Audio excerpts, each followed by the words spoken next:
Welcome to Breakout Creator. I'm your host, Dominic DeTana. Today's guest is Sad Alex, a talented musician with almost 500,000 followers on TikTok and over 1 million monthly listeners on Spotify. In our conversation, Sad Alex shares her journey of becoming a songwriter, including her move to Nashville and the challenges she faced along the way. She also reveals how she values consistency as a key factor in her success as a songwriter. Later in the episode, we explore new technology to help create music as I introduce Sad Alex to ChatGPT. Together, we use the AI tool to write a few songs on the spot, and the results are truly inspiring. So sit back, relax, and get ready to be inspired by the creativity and passion of Sad Alex. And if you enjoy this episode, don't forget to like and subscribe to our channel for more conversations with Breakout Creators. Thanks. Cool. Want to know something funny? You walked in, you said, "Oh, that's very nice exposed brick." Yeah, well, it's fake brick. Yeah, it's fake brick. But like, it's a nice fake exposed brick, especially like on this. Like, who the fuck knows? Yeah, exactly. It's pretty sick. Yeah, thank you. Maybe wallpaper is a cool vibe. That's Maybe what I'm saying. Wallpaper. I'm bringing it back. I think because that's a way to like get a look without having to. It's like I don't want to cheap. buy It's like so cheap. Yeah, and It's $100 for that whole backdrop. Incredible. Yeah. And I don't want to buy a bunch of stupid art from like Target or something. Like that doesn't interest me. You want to know another life hack? What is it? Flea markets or Goodwill? Flea market and Goodwill for art. Oh, for Well, everything. yeah. I'm actually stopping at Goodwill after this. All right, which one? I don't know. I just have a bag of clothes that I wanted to drop off. Go in and get some art. Maybe that's my Actually, vibe. I bought that Game Boy art Sick. for like $10. Amazing. Okay, Yeah. I will look at art when I go in. Actually, all the art that I have in this room is from Goodwill. All the Wow. Marvel. Yeah. You are. That palm tree is from Goodwill for $14. Yeah. Wow. Yeah. Wow. Don't sleep on Goodwill. The innovation, the talent, a dream. I love it. You almost sound like a game show host saying that. It's almost like you're on a game show or something. Is that? Which I just found out not 5 minutes before you got here. Well, I am not a game show host, but I've done the Dating Myself show. Yes. I did. Yes. But I wasn't the host. My friend Ricky was, Right. the host, which was funny. That is cool. I thought I was the host, but I was actually the contestant. Classic flip. Very cool. Yeah. It was Cool fun. moment. Yeah. Honestly, it's been on our list for forever. And when I say our, I literally mean me and my creative director, now like pseudo manager, because it's literally just the two of us. And we've been saying, because that Dating Myself content was like probably the best content we've ever made. And we didn't even really focus on making it vertical for short form TikTok stuff. And it's been on there, especially because Dating Myself has randomly popped off and become pretty popular, especially on TikTok. So we wanted to repurpose that content to like re-edit it for TikTok edits. And we just haven't done it yet. Your song, do you have a song called Dating Myself? Yeah. And that has a lot of plays. It randomly popped off on TikTok. It got like, it has like 50,000 videos made to it or something. Right. Very 49,000. I was looking. Oh, you're calling me? Yeah. I rounded up. I rounded up. You got to round up, of course. But you have over 1 million monthly listeners on Spotify. I do. Which is Have we incredible. started, by the way? Are we? Yeah. We've begun? Okay. Oh, totally. We don't have you don't have like an intro, like No. a theme song? You know what? I have a button. Yeah. I feel better now. Now it's we've official? started. Yeah. Okay. I like it. For live shows, whenever I'm doing a live show, I always just start by playing. I don't start by being like, hello, welcome to my... Like, I start by playing because, first of all, I'm nervous and I want to just kind of rip the Band-Aid on making noise. Exactly. And I think unless you have to be so fucking cool or whatever to pull off the intro well. And I think it's more often than not way cooler to just start playing music and then people will shut up if you're good. Maybe you're not, and that's okay too. But like, just play. How long have you been performing live for? I mean, there's so many more questions I want to ask you before we even get to that. Like, how did you become a musician and so on? The thing is, like, I feel like I'm always envious. Like, I have a lot of friends that grew up in that like Warped Tour culture where they had a really cool band with their friends that they would like, you know, play punk music in their garage and like they went on Warped Tour and they're doing all this stuff. Like, I didn't have that experience at all. Like, I literally just played piano by myself, wrote songs by myself when I thought I was home alone, and then started sometimes playing in coffee shops for my mom and her 3 friends when I was like 16 years old. And okay. So then I didn't play a full band show until I did some like little things here and there, like cover band and that kind of stuff. But in terms of my own original full band show music thing, I didn't do that till I was like 22. Okay. And well, maybe like 20, but still it took me, and now I really enjoy playing live. I can be very good at playing live. I'm a little bit rusty right now. I'm actually a little nervous because I'm getting back into live show stuff now.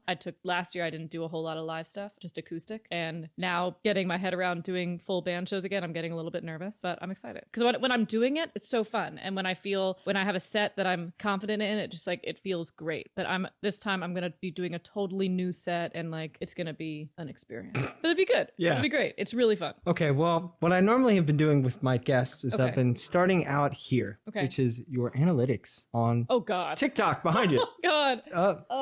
Look at this. Honestly, my engagement has been in the... 10.14 engagement. That's bad. I feel like it's actually quite normal, and I've seen that like as an average between the other creators that have been on the show. It's really bad right now. I don't know what to do. That's pretty good. 10% is a lot. 10%? I think mine's like 2%. But the thing is like, and you know what? I've told myself that this year I'm trying to separate myself from it a bit because TikTok game is weird, and I probably could play the game a lot better and have a lot more consistent virality, consistent engagement, whatever. Unfortunately, I just like being a human being too, which does compromise my ability to play the TikTok game as well as I probably could. Right. And I've seen people that like I don't know, it can be a little frustrating right now when I've spent 2 years building up a following and you don't know if your video is going to get pushed out to 400 people right now, and you see someone that has like, it doesn't matter how many people are following you're kind of dealing with the same set of obstacles to get your videos to do well, which can be a little bit discouraging. But this year that got me really down at the end of last year, and this year I told myself, I was like, what the ever, I don't care anymore. I care in that I'm going to stay consistent and do what I like to do and promote my music and do fun videos that make me laugh, whatever, but I'm going to do my best to not looking at the numbers and be so concerned about I don't know. Sure. I'm just going to try to separate a little bit more from it because it drives me nuts. I get it. I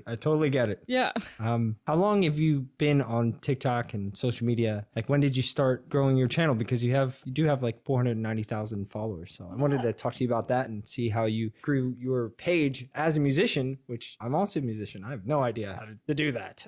I mean, I had the weird thing is I've been actually still gaining a lot in my follower count, which makes me very confused on how the whole thing works, but whatever. I don't work, TikTok algorithm. Yeah. But I got on TikTok probably in like 2020, and just was flailing around on there, had no idea what I was doing, which honestly, I still feel like now. But I think I just had a couple moments with, funny songs or the big, like, cause I had like a Planned Parenthood song that like did really well and like another song in that vein. And then the big hit, my one hit wonder was Itty Bitty Titty Committee. And that was like that song that like took over the platform for like 2 weeks. And it was like this whole thing. The only difference is, and that year, I guess, which was 2021 when that happened, that was when I really gained the majority of the core of the fan base there. But it really probably got to like 250K or something in that year when I was having a lot more consistent virality.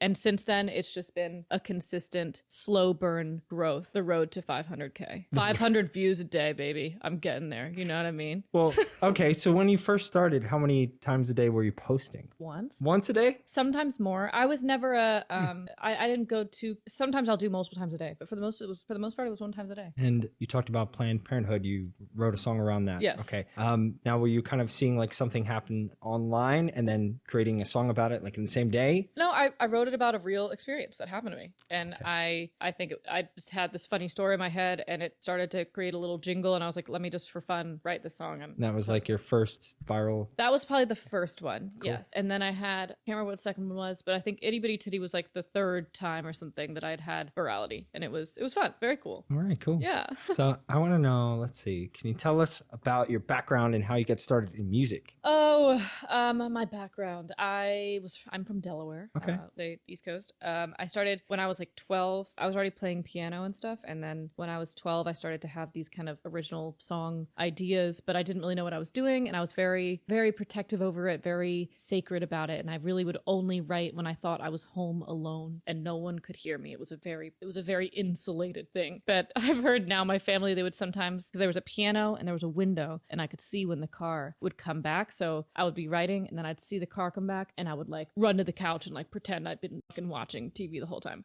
But sometimes I wouldn't notice because I'd be really in it or something. And then they would pull in and they would come in and hear me writing and just be really quiet for like a few minutes while they were listening to me and then pretend to come in again and like make all this noise. So I would stop. But that was the first writing experience. And that was really my experience with songwriting until college. And then in college, I was still only doing it as a hobby. I was majoring in physics at school, pre-med, trying to do a very different direction with my life. Wow. And then halfway through college, I was like, oh, and I've told this story a bunch. I'll try to abridge it. But I was interning at my dad's practice. He's a nephrologist in Delaware. And I was in the physics major. I was doing it. And I would have to wake up at 8 in the morning to go be an assistant at my dad's office, like doing whatever. And I was up late writing a song in the basement, and in my head I'm like, oh God, like I'm gonna be so tired tomorrow. It's like 2 in the morning right now. Like, what are you doing? But for some reason, like that's the only thing that would really drive me to compromise basic needs like sleep, eating, whatever. You write the song. So I wrote the song until like 2 or 3 in the morning in the basement. I go upstairs and I see my dad working on his computer on a spreadsheet from like the patients from the day, whatever. And I was like, Dad, what are you doing? You have to be up at like 6. Like, what the fuck are you doing? And he was like, this needs to get done. I want to make sure it's done right. I'm the only one that can do it right. So I'm doing it. And in that moment, I was like, wow, I will never, I respect that so hard. I will never want to, I don't think I will ever want to do that for that type of work. And I was like, I just don't think I can be passionate about it to give up regularly give up basic needs for something that I'm not super passionate about. And I was like, okay, it seems like the only thing that I'm willing to do that for is this music thing. So what does that mean? And let me be clear, at the time I was atrociously bad at music. Like my songs were remarkably bad. I don't even know what I admire about my younger self is the fact that I had somehow a hope and a belief in myself, or just a dedication to accomplish something besides the fact that the music itself was like really bad. So I just like clung on to knowing I want to do this. Even my roommates in college were like, what the fuck you mean you want to do music? Like you've been studying physics. Like what does that even mean? And I just moved to Nashville the second after I graduated college, and I was like taking it day by day, writing with anyone that would write with me, just figuring it out, and spent probably 2 years of that first moving to Nashville just learning how to do anything in music. Like that was just the period of time it took me to even get acceptably mediocre. And then from there, I was able to build a foundation to become good. But my journey was always long. I was never instantly good at music. It took a long time to like build up the skill set and just rinse and repeat until I was good at it. Cool. Wow. Well, how long were you in Nashville? Like 2.5 years. Okay. And were you like on a songwriting crew? I don't know what it's called. Like a band? Like the Jabberwockies? Yeah. The songwriter clan? No, I honestly was so poorly connected, and just like I mean the only thing that I was doing was going to as many shows and events as I could. I was playing as many times a week as I could wherever would let me play, because in Nashville they do it like a writing round style, so it's like 3 or 4 songwriters that go on stage, they each play a song each, and it like rotates. And so rather than you don't necessarily go up and play a 30-minute set on your own, right? It's much more a showcase for songwriters than it is like a band. I mean, they have band shows too, but whatever. That's cool. I was doing probably 4 of those a week. Wow. With my ass song. Like literally just ass. But I respected it because I remember I was working in this bar, and this publisher would come in for lunch because I was right there on Music Row bartending at this place called Doghouse during the lunch shifts and making like $1. And this guy would come in, and he was like, yeah, we were talking about music stuff, and he was like, hey, do you have any songs for like Little Big Town, do you think? And I was like, I did not have one song for myself, let alone a song for Little Big Town. And I literally looked at him and I goes, yes, I do. And I emailed this man like 3 ass songs. Just like terrible, the worst fit for Little Big Town ever. He didn't respond to that email, nor should he have. But like I just respected my absolute blind confidence. If anything, I'm trying to recapture my blind confidence now, actually having a lot of good music. Right. And because if I could be a little bit more blindly confident now, like I would probably be unstoppable. Unfortunately, TikTok has rendered my self-worth to just utter shit. So I'm in a rebuilding process. It's the fact that this is an algorithm. It's a computer, and we're trying to seek it validation, and it's like hurting us when it doesn't pay off or doesn't get the views we like. But we have to remember it's an algorithm. And yes, you're right. Yeah. It's a daily battle. It actually has been a lot better this year than. Okay, so you meet this guy, you send him your songs. Oh, well, that was just one thing. Okay. I sent him my songs, and that I've continued to just write terrible music. Well, I was learning how to do it. I was really starting the faucet of songwriting that I had never done. I'd never co-written with people. I'd never played a lot of my original music live. I was a complete embryo in the music industry. And I think some people, especially in Nashville, it was a small enough town at that point that I could have gotten worked in with pockets of people that could have pushed me to be better or whatever. But I also don't ever want to blame the people I was writing with. At the end of the day, I was just learning how to was rinsing through it. I was figuring it out. Sure. And I think I started to get into this sort of bad cycle of I was bartending like crazy. Like I was just working like 5 nights a week, just burning myself out, become like drinking a lot, like partying a lot, whatever. I ended up breaking my leg. And wow. At that point, when I broke my leg and I was kind of forced to, I couldn't go out and distract myself to think that because I feel like I would go to events or I would go to things and be like, oh, look, I'm doing this, I'm networking, I'm doing whatever. And it's like, you're not networking, you're just drinking Fireball. Like that's what you're doing. And so when I broke my leg, it kind of boiled it down. And I was like, okay, what do I have? And I was like, I have my hands, I can still make music. And that was when I really reapproached my songwriting and production in a more intentional way. And that was, I also decided, I was like, okay, I think I'm depressed here. I don't want to be in Nashville. Let me change gears, change scenery, go to LA. Drove to LA. And for some reason that drive to LA, something clicked in my brain a bit. And the first song that I wrote when I sat down and was in LA was this song called Hung Up, which is actually out under my old artist project name. But that song was like remarkably better than any song that I had written previously. And like when I signed my first publishing deal, I included like 300 songs or something when I signed to them. Wow. And maybe 12 of those were from Nashville. Wow. When I wrote hundreds of songs in Nashville, but I just knew I didn't document them well, and B, I had no desire to hunt for songs that I knew were terrible. So I just like let them go and accepted that they were part of my learning experience as a writer and not so much as and I should still be grateful for them for that, but I'm on a new wave now. And what year was that? What year were you in Nashville? What year did you drive to LA? I was in Nashville from 2013 through early 2016. And then I moved to LA April 2016. Wow. And that's when I moved here. You just moved to both those places on a whim? Like, yeah. By yourself? By the time did you have a plan? when I moved to LA, no plan. When I moved to LA, I think I at least had maybe, I had that list of maybe 15 people or something that I could start to hit up to just connect for coffee or sessions or whatever it was. But when I moved to LA, I just happened to get instantly thrown into groups of people that were far more fulfilling creatively. And I just started working with better producers, started working with writers and stuff that I vibed with more, that just pushed me to become better. That just something clicked and it was working a lot better on that side socially in LA than it was in Nashville for some reason. Is it because there's more musicians here? No. So the thing is, I think there's so much debate about Nashville versus LA. I got a little bit annoyed once where I was overhearing a conversation and someone said like, oh, well, it was a producer talking and they were like, oh, well, the songwriters in LA are just not as good as Nashville. And I heard them say that and I'm like, and then I heard the A&R on the phone be like, yeah, you're so right. The LA writers just like aren't it. And I just kind of was like, okay, I don't like hearing two people blame the songwriter for the hits not being there or something. And I think ultimately, the two cities do very different things. And I personally, although I was not working with, the cream of the crop in Nashville by any means, but I think there are incredible songwriters here and much more versatile. I think that Nashville has a very core style of songwriting that they are extremely good at.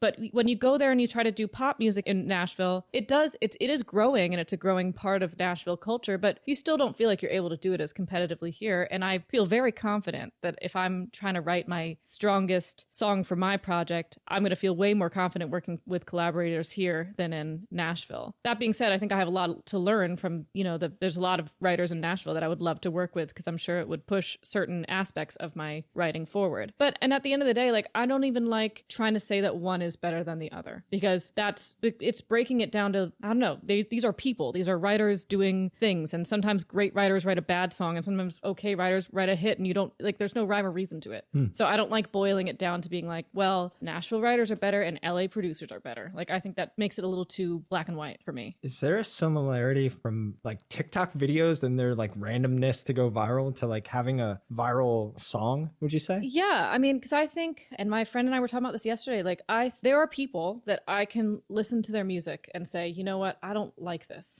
But that writer has more hits, has repeatedly more cuts, more hits than I do, and me having no hits. Like, for me to say, and I can even have support from a community of people, we all agree, wow, we do not like this music. And maybe personally, I'm like, I don't think that writing is very strong. But what am I, who am I to say? Sure. If they have more cuts, if they are getting more people excited about those songs and repeatedly placing them in more places, my opinion over someone's style carries carries almost no weight in terms of their capacity for success. I think that there is a place for music in so many different avenues that even if you don't like it, you have to respect it. That's why I've never gotten on the hating Nickelback train. I have a lot of respect for Nickelback. And I do. Yes. I do. What a soundbite.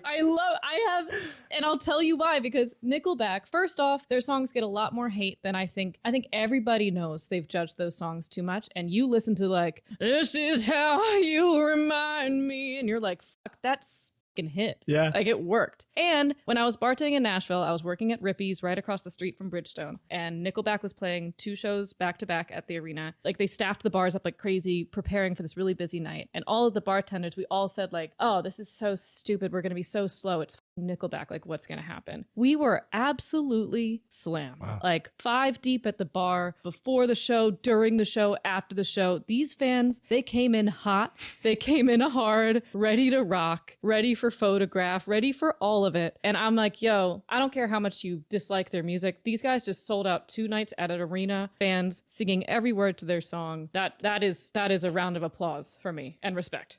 Mad respect for Nickelback. Wow. Do you think that's what to be successful today? Do you think is that what it means? Like these people that sell out venues, or what does it mean to be successful for you? I think the definition of success in the music industry is changing from every aspect of it, because we have, and I am not one, I know I feel bad. I didn't mean to start this interview off shading TikTok. I actually have a lot of love for TikTok. Yeah. And I think I have no judgment about the way that this industry is changing, because I think it's pretty to be expected that the music industry is going to evolve, that these new tools are going to come up for artists to use. And it's actually a very powerful thing. It gives independent artists ability for exposure that even 5 years ago they didn't have without the help of a label that would own all of their Right. But what it has done, as the barrier of entry becomes lower to get that level of exposure, you have a rising middle class of artists that realistically, it's just changing the way music is consumed, which is totally fine. But what becomes more difficult about the long-term effects of that is, how does this middle class of artists find a way to make a living? Because my definition of success used to be like arena shows or nothing. If I'm not playing an arena show, I have failed. Right. That definition has changed a lot for me now. All I really want is to be able to comfortably and consistently do what I love to do. And in some ways I've done that, but I would say the words confidently and consistently in regards to my income might be a little bit of a stretch.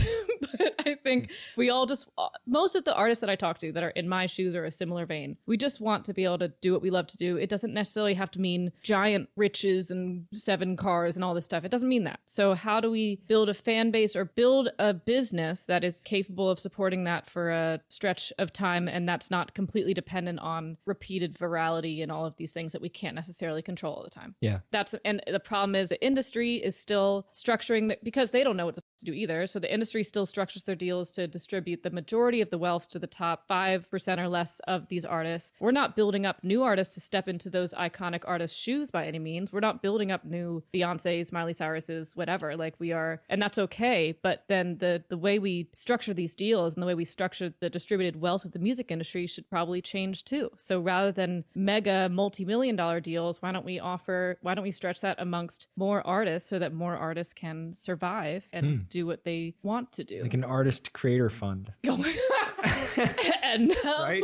the real reason we're all here. That kind of. I mean, that'd be kind of cool. If you get so many plays, you get a percentage. Yeah. I think sound on. even like I'm talking to like trying to figure out who I work with for this next batch of work that I'm doing. I'm starting to become a lot more protective over owning my masters and stuff. And when you really break down these deals that you look at from even indie labels and stuff, you have to think about that. Because for me, especially this next body of work has been really my brainchild from top to bottom. And so I'm being very wary if I become in a position where I'm going to end up owning 20% of a song that I feel like I really was a major component in creating from top to bottom. Yeah. So it's just something I'm being very, I don't know. And I also really believe in these songs. I don't want to be in a position where I've sold off most of it if it's doing really well. So how do you know these next songs that you're working on are like going to be it? I mean, why? First off, why not do multiple projects at the I same want time to or something? also reiterate, I think it's very important important, especially in this industry, to not get too precious about songs. I've heard a lot of friends and people say, well, if this next body of work doesn't crush it, then I'm done. I'm like, I can't do it anymore. And I'm like, that's a lot of pressure to put on songs. Yeah. The only thing I will say is, like, I have not felt this confident about a grouping of songs, arguably ever, because I built this as a concept album. It carries a lot more weight, and every song has a reason for being there, and there's a story arc, not just in the songs themselves, but in the whole album. And I just kind of revealed that I'm doing an album. But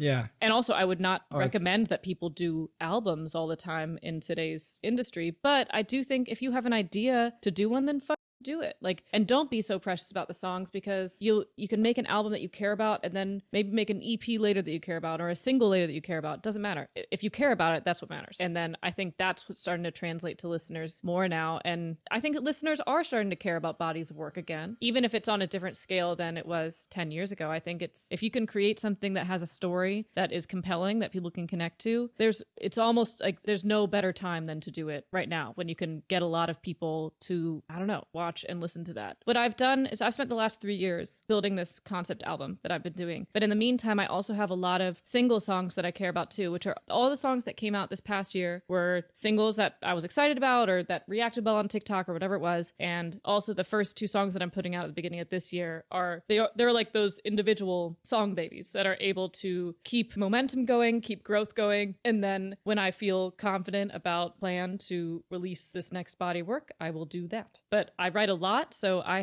can always sub in another single when I need to buy myself another month of time or whatever it is. So that's kind of how I've been operating for the last year and a half. I've gotten out of 2 deals and management and all that kind of stuff too. So it was all to kind of me get out of those situations. Are you writing your own songs at home? Are you producing your own work?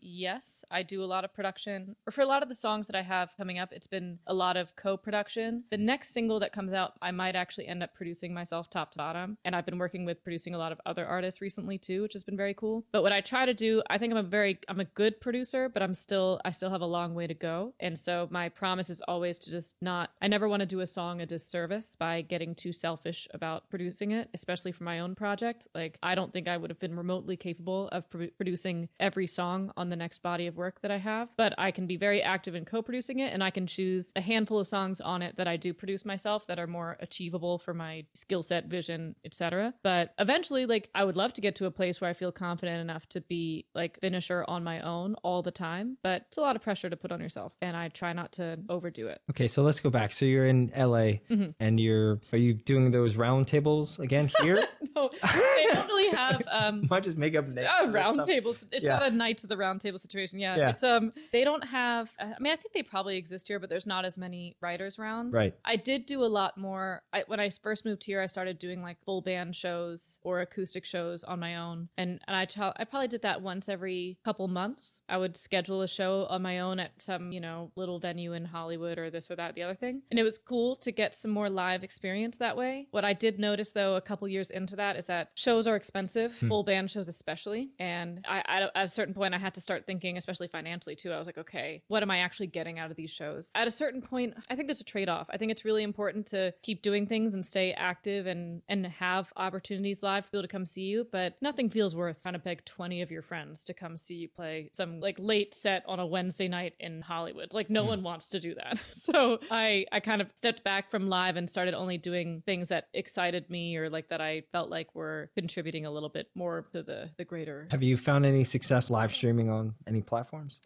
So I just did a live show with Stem Drop, actually. They're this company that work with Universal on marketing for different songs. They're actively in this campaign for this Max Martin song that I did a version of, and then they invited me and a handful of other artists out to London to do this like live streamed TikTok show where like 10,000 people were watching it on TikTok, but they also invited like hundreds of influencers and people to be doing content at the event as well. Wow. It was very cool. And that was a huge undertaking for them. Like, I was convinced that we were going to have some sort of technical mishap during the live performance, because I know how difficult it is to go into to try to like live stream audio well is so there it is. There it is. There it is. And that was actually live. This video has a pre-recorded audio underneath it, but it was actually live vocals for the show, which was kind of terrifying, but it was. I'd also just finished writing that song the day before. Wow. And I sang through it one time before we did the live performance. How do you remember the words? I literally, I sang it to myself over and over again. I sang it to myself, but I only had one full run through with like the band and the playback and everything like that. I did that. We had one run through at 6:45, and then we did the live show at 8.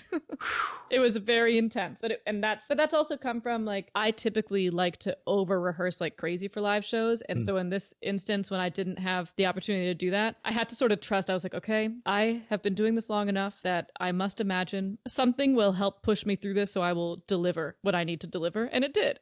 I had to put a little bit of faith in the universe and my existing skill set to perform properly, and it worked. So there you go. Do you ever get nervous performing? So nervous. Okay, dang. So nervous. Oh my god. Okay. Like always need to shit like 2 minutes before the show starts.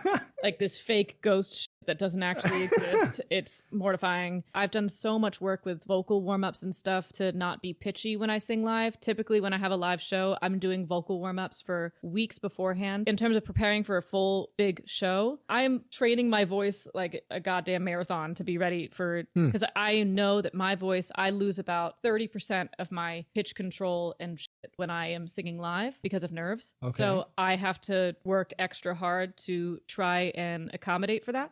Which has now makes me a pretty on-pitch singer and all of that, and especially in sessions and stuff, people are always commenting like, oh wow, you have really good pitch, all that, but that's not a natural thing. It's all, and I've told this story a lot too, where my whole journey, I've always, you ever seen Drumline? Yes, I love Drumline. Yeah. So there's the Nick Cannon character, like the natural at everything, just like doesn't even have to practice, he's just like phenomenal. Never connected much with that character. The other guy, the one who like had to bust his ass all the time, like was all about practicing and like was kind of like super intense about all that and giving Nick a hard time. Do you remember the other guy? No. You're saying Drumline. I'm sorry. What are you thinking? I'm thinking the other drummer movie. Oh my gosh, the Stomp the No, Yard. not Stomp the Yard. No, the drum movie where you said Nick Cannon. I was like, what? Nick Cannon is Drumline. Yeah, I don't. What movie am I thinking of? Have you not seen Drumline? I don't think I've. You need to pause this right now and watch Drumline. Iconic movie. But other character was always one that I connected with because pretty much every aspect of my music career has never felt like the Nick Cannon way. It's always felt like the other guy way, where it's just been practicing, clawing, doing time to get stuff to work. Whiplash. I've never seen Whiplash. Are you kidding me? No, I've never even heard of Whiplash. What? Okay, Whiplash. I'll watch Whiplash. You watch Drumline. Deal. Okay. Whiplash. Whiplash is gonna change your life. Okay, I believe you. Yeah, I'm gonna check it out. So I'll watch Drumline then. Drumline is iconic, but that was the thing. Like, I just have never felt like it was. I don't want to say nothing's ever come easy for me because I do think obviously I had a certain talent or set of skills that I was born with. But if I hadn't developed those, I think I would be probably a very mediocre singer, writer, all of that stuff. The only reason I've become good is because I've been putting thousands of hours of time into all of those aspects. So how many hours a day do you think you're practicing like now? Well, whenever, when you get your Spotify Wrapped, do you know what my top 5 to 10 songs Enlighten me, because I don't know. Spotify Wrapped, mine are usually vocal warm-ups. Those are usually my top listened to tracks of the year, are the vocal warm-ups that I do. You gotta share. I will. I'll share. Yeah. I was doing them on the way here while I was driving. I was doing vocal warm-ups. Okay, that's cool. Because that's how I stay functional as a live singer. So like how long are you spending doing vocal warm-ups? Between 10 and 30 minutes before a live performance. Okay. Or even if like what you should do if you're being very thorough is do them every day before, even if you have something like this, like a talking activity or whatever, like you should warm your voice is like a muscle, just like anything else, where you should really warm it up for those things. Totally do that. Yeah, we never do, but we need to. It's really, if you want a healthy voice, you have to do that. Okay, and if we want like a raspy voice? Raspy voices are, I'm just messing with you. Sorry. No, but I'm saying is like, I think I have friends that they can push their voice or they smoke a bunch of cigarettes and they have a raspy voice. It sounds very cool. There's no doubt about it, but you have to choose, like, do you want a voice that's functional for the next 12 years or a voice that's functional for the next in 40, Right. you know, like, and that's like the choice. Not saying that we're all dying in 40 years. At a certain voice, you get old and your voice gets old too, but you can take better care of it and elongate how much time you have with a healthy voice. Okay. All right. I want to know, how did you build your audience on Spotify and gain over 1 million monthly listeners? Slow burn, baby. It's been all about I am just a snowball down a hill, gathering snow all the way, slowly, sometimes fast, sometimes slow. It has always been the slow build. I have been growing that since, well, to be fair, honestly, when I got dropped off of my label last year, I think I had 300,000 monthly listeners. Wow. And I've just been, what I've promised myself, the people around me, my collaborators, whatever. It's like, I can't promise that I'm going to deliver the most viral song all the time. I can't deliver hits every time. I can't do any of that stuff. But what I can do is be consistent. I'm a very prolific person. And one of the guys, like my Billy Man, who signed me to the publishing company a few years ago, that was one thing he told me. He was like, you are an extremely prolific writer. And I was like, thank you. And he was like, that's not always a good thing. You have to, like, being prolific doesn't mean that you're always, it sometimes means that you need to, like, you feel power in quantity. But sometimes, like, I remember that week I had sent him like 10 songs that I'd written in that week. And he was like, I want you to do me a favor. And I was like, what? And he was like, I want you to not write for a week. And I was like, what? And he was like, I want you to go outside. I want you to refill the sponge a bit, because these songs are good by all means, but I think you can do better just by refilling your life sponge a bit. And so I'm still incredibly prolific, but I'm also like a lot more cognizant of letting myself refill, because sometimes it's better for my brain to maybe read a book than it would be to write a song sometimes, because I need to come up with new concepts. I need to like get inspired by something, you know? So I've been trying to be a lot more balanced in that way recently. You're a full-time musician right now? Yeah, I bartend twice a week because I make enough right now to fund my life. I do not make enough right now to both fund my life and my career, which is the burden of the independent artist vibe. Yeah. I will also say, like, the income from where I get income right now as an artist and a songwriter and all of that is still a bit unpredictable. I had a really good month this month in terms of like getting a bunch of things that came in. Great. I might not get paid for 6 months. I have no idea. You know, like that's kind of the reality most people in my shoes can relate to, because you're dependent on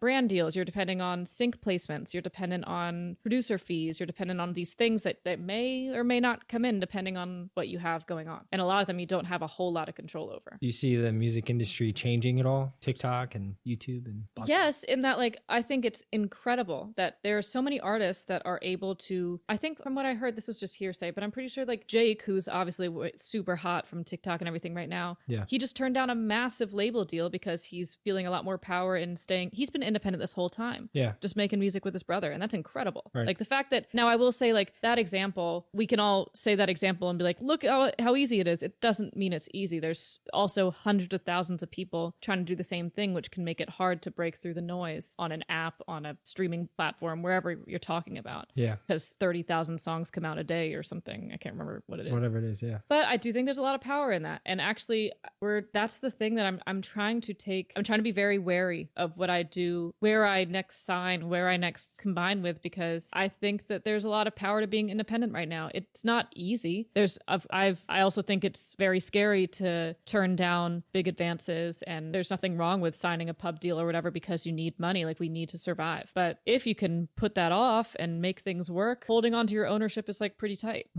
It is. Yeah. So you're working 2 nights a week. 2 nights a week. And the rest of the nights you're making music, but it's either making music or making content or doing stuff to promote a release or whatever it is. Like, it's kind of, every day is a little bit different sometimes. How many hours a day or a week would you say you spend on making content, like coming up with ideas and also writing songs? I think it fluctuates.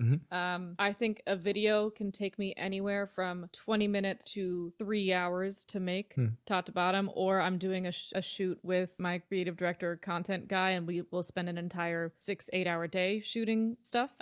So it really depends. If it's me on my own, I think it can be anywhere from 5 to 20 hours a week spent on content. I don't know. That's just estimating, and I could be overdoing it. But because now I'm trying to factor in, like, I'm trying to go live more, and that's a whole different added window you have to do for content stuff. I took your advice and I hired an assistant to help me repurpose my old content to get on these other short form platforms. Awesome. I actually have a call with her today because I have to figure out how, so she doesn't always need like a verification code to log into my whatever. And then once I get caught up, I'm going to use the thing that you said to repurpose. Yes. Well, once I'm caught up, then I can, every new video that I'm posting, put it on everything at once. I'm not expecting massive, success or numbers from like, I know there's something a little less personal about taking old content and funneling it onto these sites, but I'm more interested in just starting to gain some consistency there. Yeah. And then once I get caught up, then I can approach it with a more personal touch. Yeah. Kind of vibe. And who knows, some of those videos that were really viral before, there's no reason that they can't go viral again. Of course.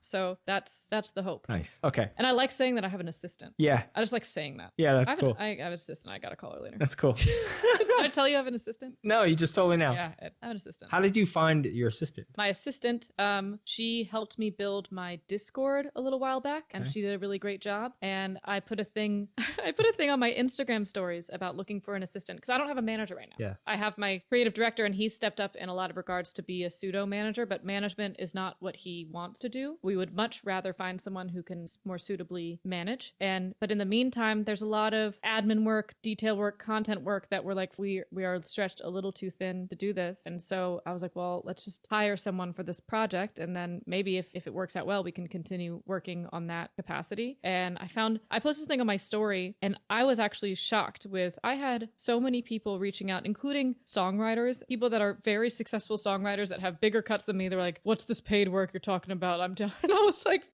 that's how hard it is in the music industry right now, especially for songwriters. Oh my God. I don't know if I'd still be doing this if I was just relying on songwriting. Wow. Because it is incredibly difficult. If you're just relying on cuts to make a living, I don't know if I could do it. Okay. You have an income coming in from Spotify, right? I would say it's mostly from this past year. It was mostly from brand deals, sync placements, and producer fees. Brand deals like on social media? Okay. And then also now that I own more of my masters again, because before, up until this past year, I was on a label. I'm still in massive debt to Red Bull. So I won't get any money from those songs anytime soon, the songs that I released with them. Wow. I forgot that they owned the publishing and the master to something. I got a big sync placement over the holidays. I got really excited that I was going to make, $7,000 or whatever it was. And then I realized, oh, I don't get that money. It goes to my recoupment, which is always. But right now that I'm independent again, I am starting to see a little bit more streaming income. It's not giant, but it's okay. I think I looked and I made, so far this month, I've made like 1,000 from streaming. That's okay. It's not. That paid. Sounds like a lot from streaming. Yeah. But that's from a particularly high streaming month. Who's like, I might in a few months have a dip and that's also like, I have a little bit more of this month to go, but it's. What platform are you streaming on? I mean, that's mostly from, I'm talking about like DSPs, like Spotify and that kind of stuff. Oh, sorry. Oh, God. Yeah, I don't, yeah, what do you mean? Oh, you're talking about like Twitch and stuff. Yeah, like live streaming. Yeah. Oh, no. Live streaming I want to get into. I've been getting into gaming a bit, and I do want to try Twitch streaming with gaming. Yeah. But I haven't done it yet. Okay. Wait, so that's what I was asking earlier too. Are you live streaming anywhere? I live stream on TikTok and sometimes on Instagram, not very much though. So mostly TikTok right now, and that's it.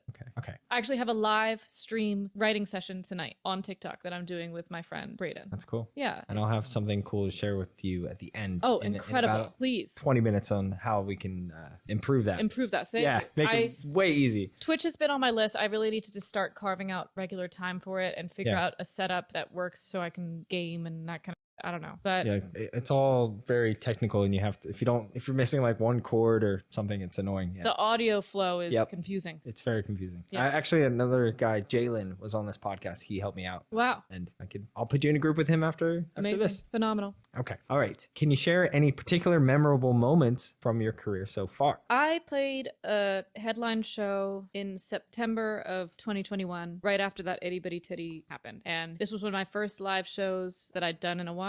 I didn't actively promote it very much because I was more thinking about it as like a glorified rehearsal than a show. It was for like a We Found New Music showcase. I invited like some friends. I invited some of this, but I didn't hit the streets promoting that show as hard as I normally would.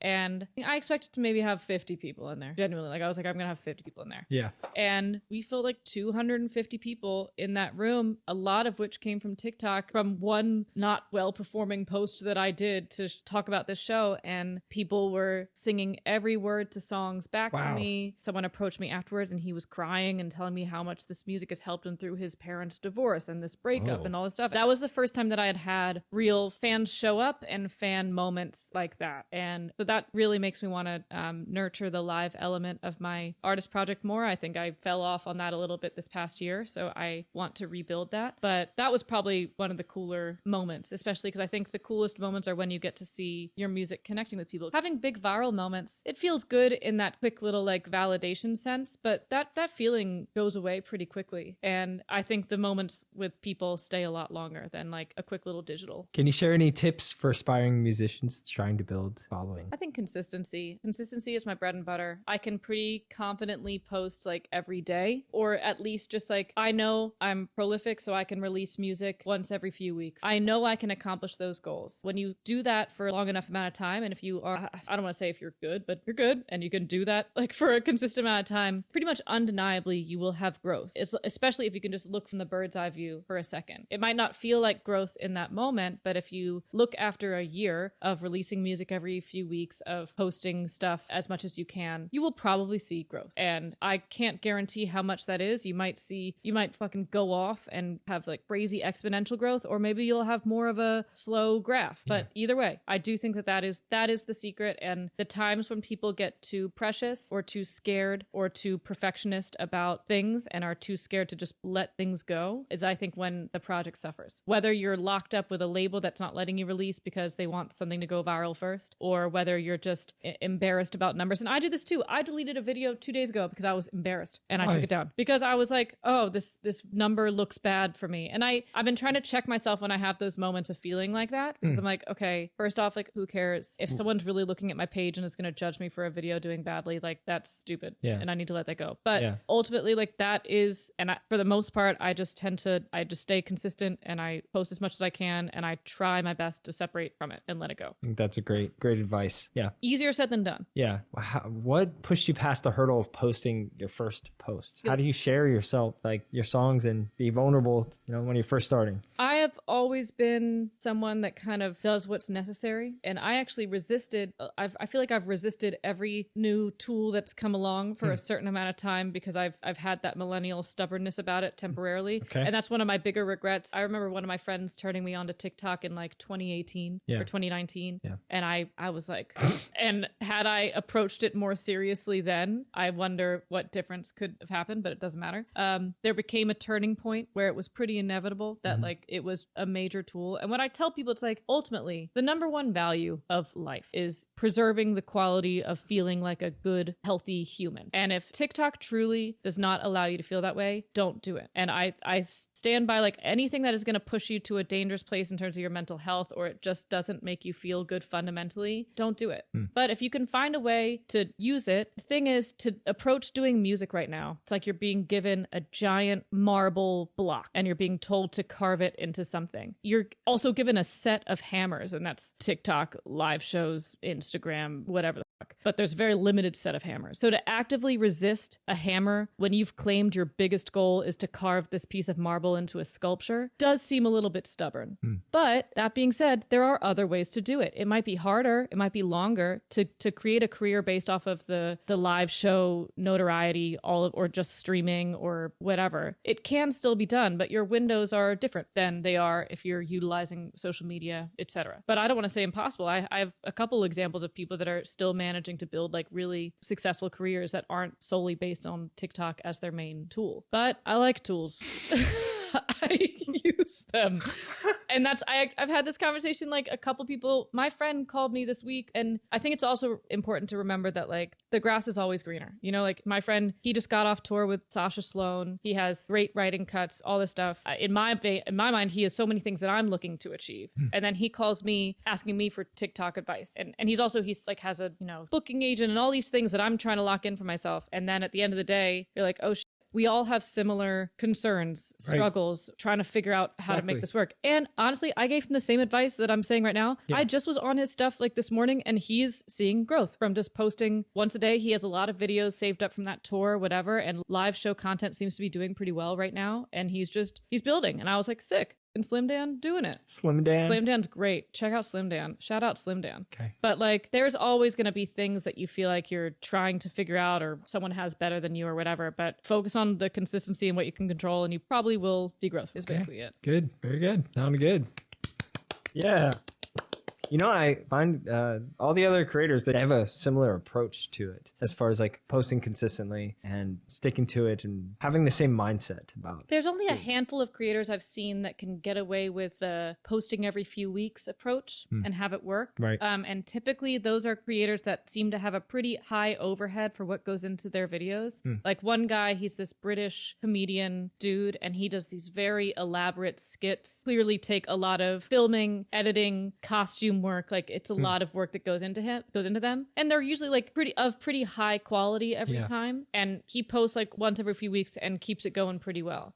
But I would be lying to myself if I was like, oh, I'll just post once every few weeks and I'll just post a banger once every few weeks. Right. That's not ever gonna be what I can do. I post once every day for 3 weeks, so maybe one of those in the 3 weeks does well, and that's more my speed. But then I also have to recognize my best performing post of the last few weeks was this New Year's post that I did that took 20 minutes to write, record, and film and edit, and it performed great. The fact that my barrier is that low means that I should post often because I can get it done quick. Now, you only post once a day. Why not 3 times a day? And then you have 3 times as much. Because it does take time. That like I would like to say that I'm a robot, that I could just spend 3 hours doing content and then spend another 4 hours writing and producing and then get a quick meditation in and then also like hit the gym and then like eat healthy and then go to bed. But like that's not how it goes. A lot of times doing content for 3 hours can drain me a lot and takes a minute to bounce back to get into productive work, and or it takes way longer than that. It eats your whole day up and you have dinner you have to get to with whoever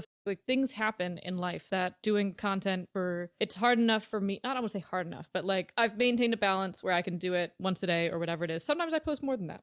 Today I'm going to post twice, but like I also want to maintain and make sure that my creative aspect of music is not suffering completely. Like this year I am refocusing a bit more on writing for other artists and producing for other artists as well. And that requires time, not just in the studio with them, but also time coming up with concepts, coming up with ideas and nurturing your brain a little bit. And so you have to like create time for all of that. Do you have a structure to your day that helps you create? Like, do you do a certain couple things that like in a row, then be ready? I'm adjusting it. I just started doing morning pages again, which I've really enjoyed. What's that? I'm redoing, this is kind of cliche, but there's a book called The Artist's Way, which helps recenter your approach to creativity a bit. And I started it last year and I didn't finish it, and I was not proud of myself for that. So this year I was like, let me try to actually finish it. It's basically like a 12-week course. Part of that involves doing morning pages every morning, which is basically just free flow writing 3 pages the first thing when you wake up. And it's not supposed to be impressive writing work. This is essentially trying to wake up your brain, cycle out the bullshit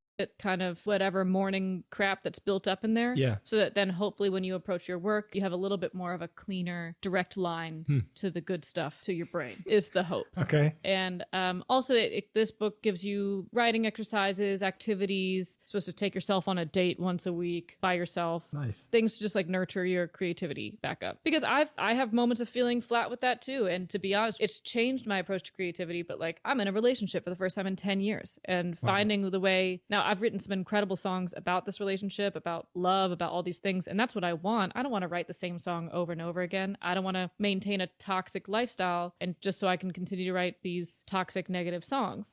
But it has changed. Like it feels different to be creative when your personal life is a lot more leveled out. But I think you can always pull from pain. You can always, and I also want to write feel good songs. I want to write songs that like are more relatable to than just writing a sad girl little breakup song over and over. I've written hundreds of those. Do you feel pressure from the industry to write songs about certain topics? Less so now. I think that things are evolving a bit in topics and what people want to hear. You have these artists like Hemlock Springs, is that her name? I think that is doing like these crazy fun talking heads-esque music that's about everything and nothing at the same time, and it works. As long as it has a vibe, it doesn't matter. And then you have people that are doing songs that are stories they've made up about a character, and those are also working. Like I I think there's a lot of room for versatility in topics now. And because you can capture, I don't know, you can write a Christian song about your dog and you'll probably find Christian dog niche on TikTok if you post the right hashtags, and someone will be like, wow, I wanted a God song about my dog, and you did it. And then you have that niche. Or like wherever, whatever niche topic you're finding, there are people looking for that. Okay. So do you think social media is influencing that a lot compared to 4 years ago? Yeah, and sometimes it's for better, sometimes there are always negatives. Like I think that there's a style of songwriting that tends to work well on TikTok, and it has created sort of this TikTok effect on writing, which can be a little bit uninspiring. Tell me a little bit more about that. That sounds very interesting. So I think it started with people just saying, we need it to be more TikTok-y, more nursery rhymey, more this. And that was both figurative and literal, in that some people, the melodies that were working were just kind of nursery rhyme-esque. And then people actually just started doing nursery rhymes and turning them into pop songs. Also fire. Noah Davis did that and it was phenomenal. He had a whole project of these like nursery rhymes that he flipped into like hot, sexy pop song. And that's great. So it's not all bad. My approach to songs has always been like, if the song we write that day happens to be a TikTok friendly song, great. But when you reverse that step and you go into the room saying like, we need a TikTok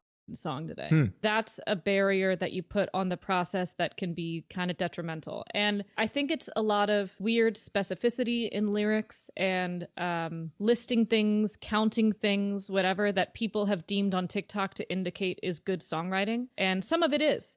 Some of it's just bad counting, you know, like it's What do you mean counting? Literally, like it's kind of like the one, don't pick up the phone, you know, he's calling it drunk and alone. That's a phenomenal hit Dua Lipa song. Right. But taking that and you can water that down to so many different things, and there's a lot of counting songs, there's a lot of like people trying to recreate things that work, people trying to recreate ABCDEFU, people trying to recreate new rules, people trying to recreate whatever, that some of them work very, very well and some of them feel diluted because they are in a sense a reinterpretation of something that's already happened. But that's not to say it's bad, because nothing's original, but there is an effect and you can hear it. You can hear sometimes in the writing when you're like, oh yeah, this is trying to be kind of a TikTok-y verse, whatever. It just, I don't know. It has a style to it that as a songwriter you can usually hear. Do you feel any pressure to write shorter songs right now? Because, you know, people's attention spans are lower. Yes and no. I think honestly, the beauty is right now, the bridge of your verse can go viral and that can push people to listen to your song, and the bridge might not happen until 3 minutes into the song. But my friend Grant Averill, how do you say his last name? Averill? I don't know. He just wrote, he did an EP of songs that were 60 seconds long, I think, all of them, limited to 60 seconds long. Cool thing about that from a songwriting, and he did it more as a songwriting challenge to himself, less so than being like, oh, I don't think he even posted them on TikTok. He literally just released this thing for himself, whatever. Okay. And there's a challenge to tell an effective story in 60 seconds and tie all the bows and make it listenable and also digestible. That's really interesting. To shorten your song based off the whim of some listeners that you don't even know if they're going to listen to your song yet, less interesting to me. The EP that I just put out at the top of this year, some of the songs were 5 minutes long on there just because I wanted them to be, and I don't give a But if it doesn't need to be 5 minutes and you can trim it to 2 minutes, do that if that makes you happy. But I don't know. I think it's just doing what makes you happy. The beauty of a longer song is that you can showcase different segments of it. And I mean, look at the fucking About Damn Time. Everyone knows the second verse. People can barely sing the chorus of that damn song. Sure. So like use that as an advantage rather than going into it being like, we have to make this song 2 minutes long. It doesn't have to be 2 minutes long. If it works 2 minutes long, cool, do that. Don't add an extra unnecessary minute. But if you need 3 minutes to tell your story, take 3 minutes to tell your story. Yeah, I asked that because I noticed like Jake, for example, his newest songs, like, and maybe I'm even wrong, but I'm pretty sure they're like 2 minutes long. Yeah. And I don't know. That's not a new phenomenon though. Like that happened when Bozzy came out with like Mine and all these songs. Really? I remember that was this big moment in the industry of these incredible songs. Yeah. And honestly, Jake isn't so far off from that kind of style of music. Yeah. But I remember vividly that was some of the first time that like these 2 minute, 15-second songs were becoming popular. And that was before TikTok was even like a thing. That was when I actually remembered getting in the room and people were like, we're cutting the second pre. a bridge. We're just going to end it. Who cares? People will play it over and over again. And that was when I felt more of this pressure for short songs happening.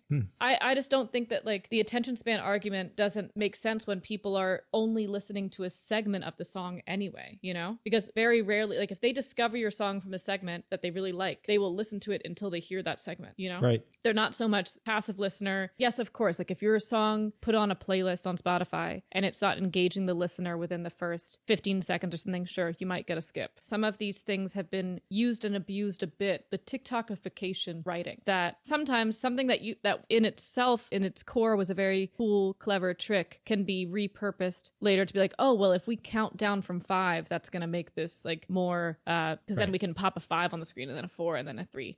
I also say this having done it multiple times. So I don't want you to ever think that I am above doing this. I do it all the time, but I actually saw my friend Sean Kennedy shared a story on Instagram yesterday, and he put it so well that I want to challenge my writing even more to make sure that I never fall into that trap. He was like, he put like a text on the story and it was like, I never understand the style of writing that's just describing something that happened. If you're not trying to actually have a unique perspective on something and tie it into a proper bow, then you're just taking down the minutes the taking down the minutes is what stuck with me on, because I do think that that's important to make sure, do whatever you want. And I actually think putting too many rules in songwriting is bad, but there is something interesting to me about falling into that habit of just regurgitating a moment and not putting the pressure on yourself to be like, well, how can I elevate this? How can I paint this picture more vividly or more differently so that I'm not just taking down the minutes of something? Okay, I want to talk about songwriting now. Okay. How do you write a song? Do you have like a process? It changes every time. Sometimes it's a concept, sometimes it's a melody, sometimes it's a set of chords, sometimes it's a track, sometimes it's anything. Honestly. Okay. I'm really writing differently a lot of the time. Do you set like a schedule for yourself to write like a certain time of the day? No, but I'd like to. That'd be nice. Okay. Can you discuss any challenges you have faced on TikTok and how you have addressed them? Well, validation. Okay.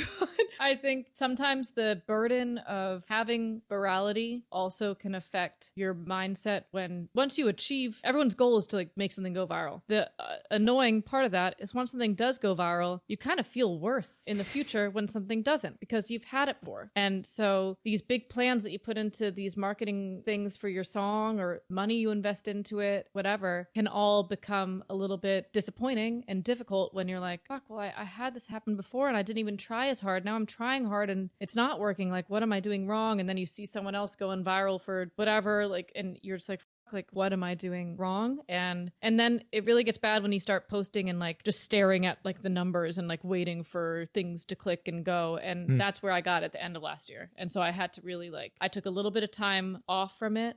Or even, I wasn't even fully off of it. I had just banked in a bunch of videos and I went to Europe for 3 weeks and I scheduled it. So I would literally once every 3 days, I'd post a video just to keep things consistent in some way. Post a video, I'd let it go. I wouldn't even look at it. I wasn't responding to comments. I wasn't doing anything. And did that for a few weeks. And then I promised myself this year that I would try to just obviously still prioritize TikTok and still prioritize these platforms, but do it in a way that felt healthier and still able to enjoy my human life. I feel the same way about like the struggle and posting it and looking at your views and worrying. It can be a lot. It's a lot of stress. We weren't designed to break ourselves down to numbers like that. And that's what can kind of suck about the way the industry is. But it is what it is. I didn't get into the music industry thinking it would be a consistent thing. If I wanted something that would be consistent, I would have worked at a grocery store because a grocery store says the goal remains the same. Yeah. But the music industry is different. And so I find when I have moments of frustration about the way it works, I kind of have to check myself. I'm like, are you being a little bit stubborn? Probably.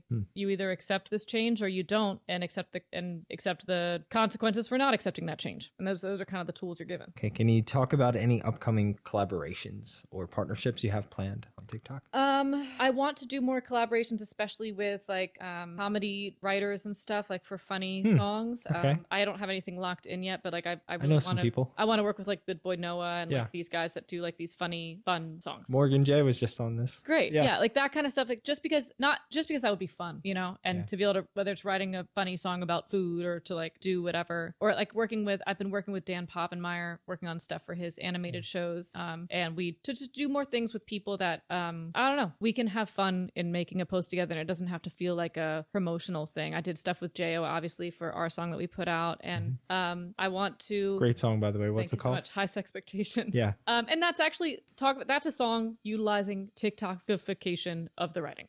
Like that was fun that you change into a song. It's done smartly and fun, and that's cool, but that is in a sense part of what I'm talking about with like the style of writing that tends to do well on TikTok is sometimes stuff like that. And I love that song. So it's a good song. Thank you. I will have features and collaborations this year for some of these songs. I don't have hard confirmations on who those are yet. When I know, you'll know. Okay. So now that I've gone through all my questions I have for you, I have something really cool to show you. Such a cool... Oh yeah, you like the vertical TV? Yeah, very cool. All right, drum roll. Drumming. Have you heard of ChatGPT? No. Stop it. No way. No. Oh, this is what a day. Oh God. You ready? Yes. ChatGPT is a large language model. Okay. It's incredible.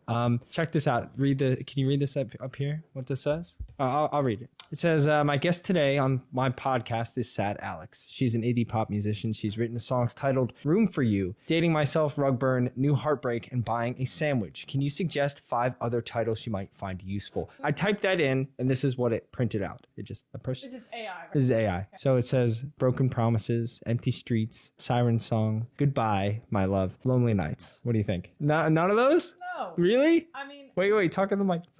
Yeah. Not loving those. I've heard of these AI things. I think I've seen people make videos based off of these. That's what we're doing now. Okay. So 5 more, but more romantic, I asked it. And it said, Eternity in Your Arms, Whispered I Love You, Forever Yours, Heaven Sent, Love's Embrace. Okay. I feel like maybe out of those, if I had to choose one out of those, I'd do Heaven Sent. Just because Heaven Sent? Yeah. Okay, hold on. Because I asked it to write a song about, I said, can you write me lyrics to the title Broken Promises? It's for an acoustic song. Please also suggest chords. Oh, okay. Yeah. Oh, you want me to try to play it? Maybe. Yeah, I could do that. You want to try? Yeah. Do I need my guitar? What do I? Yeah. Okay, sick. Yeah. Sick. Let's do that. I'm just gonna go. We're going. This is my new song called Broken Promises. Okay. Promises were made, but they were all lies. I thought our love would never ever die, but you shattered my heart, left me with broken pieces. Now all I have are these broken promises. Broken promises, shattered dreams. I'm picking up the pieces, or so it seems. You said forever, but forever ends. Now I'm left with broken promises and broken plans. Wow. I thought you were the one, but I was wrong. I gave you my all, but you were gone. Now I'm standing here all alone, wondering where our love went wrong. Broken promises, shattered dreams. I'm picking up the pieces, or so it seems. You said forever, but forever ends. Now I'm left with... I think I f***ed this chorus. Keep going. Oh, the bridge. I thought we had something special,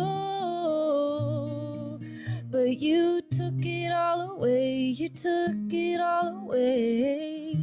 I half-timed it. Sure. Now I'm left with nothing, but I didn't plan this out well. I'm left with nothing but broken promises and yesterday. All right, that's good. Let me. That was amazing. That was amazing. And it doesn't have to be songs. It could be stories. It could be poems. It's pretty robust. I want a very short story. But then I feel like a song. We have to do a song. Sure. Okay, I want to do a song. A song. Okay. I want it to be a song about a dog named Louie. Yeah. That secretly loves cat food and is dealing with his inner struggle of loving cat food over dog food, and he's at a loss. He doesn't know what to do. Louie the dog with a wag of his tail lived a life that was oh so real. He had a secret oh so deep inside, a love for cat food he couldn't hide. Oh, Louie, Louie, what's a dog to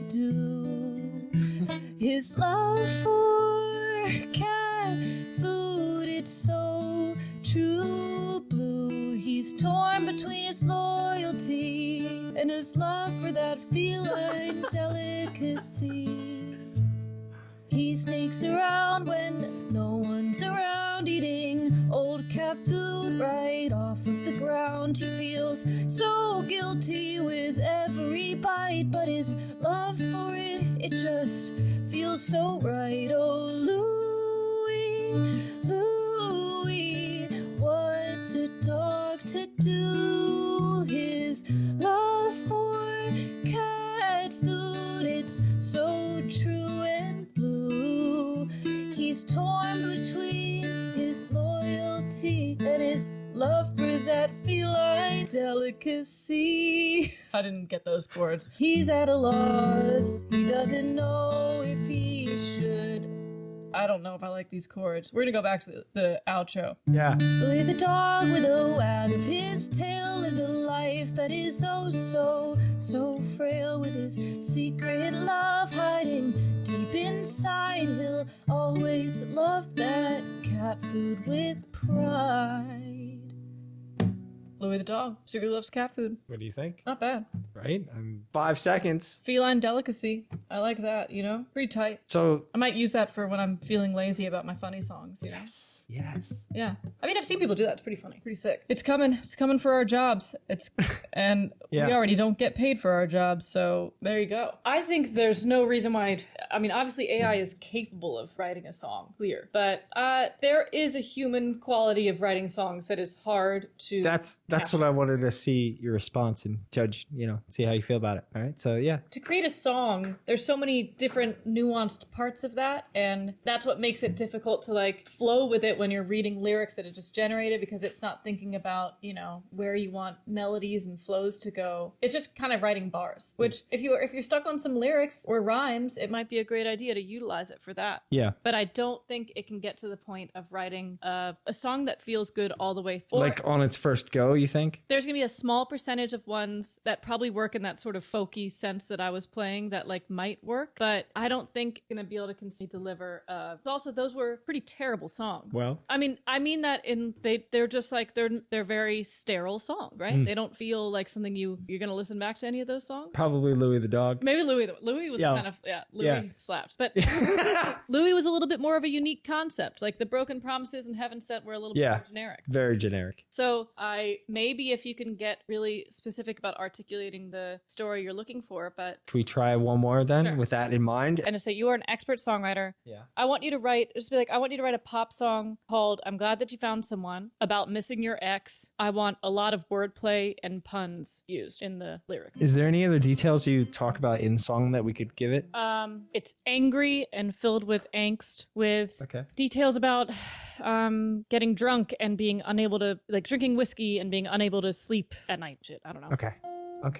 Do you want me to give you chords or no? No, I got it. I'm gonna do my chords. Okay. And here we go. Yeah. Don't... Pour another round, whiskey's my only friend. Thinking about the past when our love had no end. I should have seen the signs, but I was blind to the truth. Now I'm left with these thoughts and this bottle to soothe. I'm glad that you found someone to hold. I'm glad that you're happy, but my heart's still cold. I thought we had forever, but forever's come and gone. I'm glad that you found someone, but I'm still alone.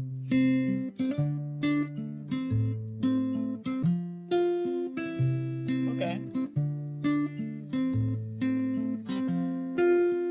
I lay in bed at night, wide awake and in pain, thinking about the day when you walked out in the rain.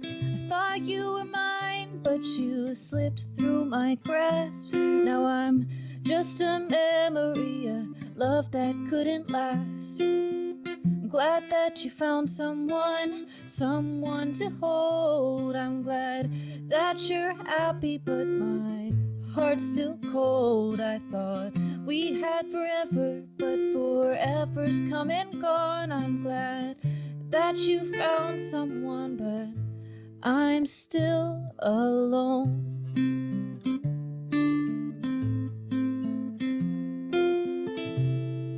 What do you think? To me, like it still sounds great. Great? I mean, you sound great, Oh, so it's like, but that's also, you know, that is not the test of a good song. Yeah, There are like- certain qualities that can, like, if you have a phenomenal voice, and I have a good voice, but like, yeah, sure, you can have Ariana Grande can do a crazy run and sing all this stuff, Yeah. singing pretty much anything, and everyone would be like, oh my god, that sounds amazing. Yeah. But the test of a good song is the song that is going to sound great, whether the Ariana Grande is singing it, whether the mom living in, Ohio while she's cleaning the house can sing it, whether it's like a kid who's just saw this song or heard it on the radio and starts singing it in the car. Like, the test of a good song is its ability to be good across many different mediums. Like, so ChatGPT lost this round. It's Not ready. It's not ready. I mean, it Okay. obviously isn't ready. Like, sure, I can sing somewhat coherent lines together. I don't think any of those songs I delivered with much conviction, but like Except for Louis. Except Shout for out Louis. Louis was pretty strong. Yeah. But yeah, I don't think I'm not worried for my job just yet with that. Cool. See, I think there's definitely use. 'Cause I think Yeah. stuff can be really funny. Yeah. But Just trying to get clips and other I want to new try to things. maybe I want to try to try a format where I do a video using that and see Right. if it works. Because I saw someone do that and it was hilarious. Okay, ready? What? Reply to a video comment like, hey, guys, type in a song, like, what do you want a song about today? And Right. like, boom, click, go, spit out the lyrics. Here's what the thing. That could actually be a very cool, and I'm looking when I'm on live. Yeah. I think it's a really fun activity for live. Like, if you could have, if people could see the screen that you were, Working. it actually becomes a little more difficult because you'd have to be like live streaming the screen too, or maybe they could just at least see the screen. You're thinking doing it live. Yeah, so you could like be on live and be like, guys, what do you want to write a song about right now? And someone would write a funny comment in the chat room thing, and you would put that in, and on the fly be able to do these like songs together. That would be really funny. Have you ever heard of the Cheeky Boyos? No. Okay, they do a series where somebody will just reply. They'll make videos from their old videos comments. Yeah. They'll take like random ideas that people will be like, go to Walmart and buy something that you aren't supposed to buy. And they'll be replying to it like this in the very first 1 second of the video, 2 seconds. Wow. And then they'll go and do it. And those videos crush. And they've been doing that like strategy for a year, 2 years. Wait, they do it on live, or they just reply to a comment and They just reply with a comment. Wow. And then just boom, right to the next thing. So I'm thinking, like, imagine I could just comment on one of your videos. We could like plant the idea. Plant the idea for the first one at least. Yeah. Just be like, hey, could you write a song about a dog and a cat or Louis? Could you write a song about Louis? Yeah. And then you could just be replying to that, singing like 30 seconds of it or whatever. Yeah. I couldn't come up with it myself, so I use this AI generator to help me do it. But that would just give you infinite content loop, which is that's what we're looking for. That's what we're looking for. Infinite and like, I also like, my format has always been like, I want multiple. Like, I'm not a one niche person. I've never found like that one same structure video that works every time. But if I can have a few of those that work, that I can keep the versatility up for myself, makes me have a little bit more fun with it. Cool. I think it's a cool idea. No, I think it's great. I want to do it. Especially like, gosh, you got a great voice. You could just sing about whatever and pop out a new song in 5 seconds, you know? Do it. You said you're spending like 20 minutes and that was like a fast video. Mm-hmm. How do you make a video in a minute? Yeah. You know? And then 3 a day doesn't sound so hard. So how can people find you? You can find me on social media under Sad Alex. I'm Sad Alex, whatever it is. My search engine results are pretty decent. You can Google me. And I post often every day. And I will announce when songs are out, when songs are coming out, when shows are coming up. There's all sorts of opportunities to be connected. But I would start with whatever form of social media you're comfortable with. Right on. Thank you. Right. Thanks, Alex. Yeah. All Bye. right. Thanks for having me. See ya. This is called Congrats, I Hate You. Congrats, I hate you. I never wanna date your ass again. You did it, you broke every last good thing that we had. I bet you would do it if you could over again too. So congrats, I hate you. Deserve a medal for being brutal. Can't believe you're okay. Well, I'm a head case. You deserve a trophy for how you hurt me. Thought you were gone, but you still hit me up when your car breaks down. Don't you have someone else who can do that for you now? 2 a.m. and you miss me. Wow, more lies out your cocaine mouth. So So congrats, I hate you, I never wanna date your ass again. You did it, you broke every last good thing that we had. I bet you would do it if you could over again too. So congrats, I hate. Remember that night you drove to my house, ate all of my roommate's food on my couch. We were rolling around, you pushed my head down, but you never ever ate me out. So congrats, I hate you, I never wanna date your ass again. You did it, you broke every last good thing that we had. I bet you would do it if you could over again too. So congrats, I hate you. Congrats, I hate you.